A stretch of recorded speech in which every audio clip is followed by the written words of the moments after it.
There are lots of people who might be eligible to receive certain kinds of Social Security benefits. Social Security disability and supplemental security income are actually two separate programs that an individual may qualify for under Social Security's rules. Social Security disability, it's best to think about it in terms of, say, a parking meter. When you park at that meter, you've put quarters into it. During your working life, you're putting quarters into that parking meter and earning work credits the whole time that you're working. As soon as you stop working, however, time starts ticking down on that meter because you're not feeding it anymore and your work credits start to expire. You're only eligible for SSD as long as you continue to have work credits and as long as there's time left on that meter.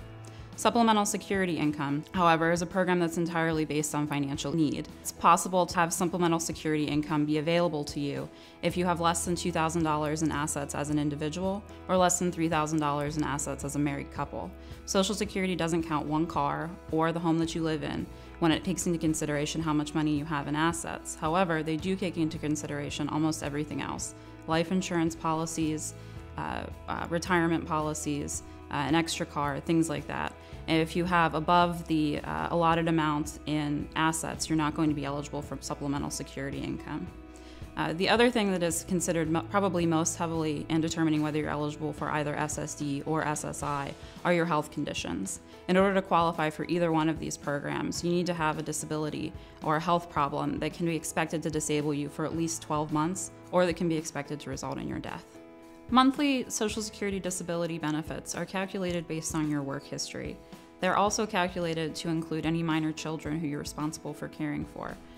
We don't do those calculations here at the office. Social Security handles those themselves. To get an idea of what you might be eligible in Social Security disability benefits, you should go to SSA.gov. Supplemental security income is set at a certain level every year and does increase annually. You can go to SSA.gov to find out what the current amounts for SSI are. The benefits of hiring an attorney with Metzger-Wickersham to help you with your Social Security disability case are many. First of all, we're very familiar with all of Social Security's rules and regulations in a way that you probably will not be as a regular individual. We compile all of your medical records and make sure that the most up-to-date information is constantly submitted to Social Security. We also work with your doctors to get their full opinions as to why they believe that you cannot work and how your disabilities impact your ability to work. We also meet with you one-on-one prior to your hearing to give you a full understanding of what's going to happen that day before you go in front of the judge so that you don't feel like you're going in blind.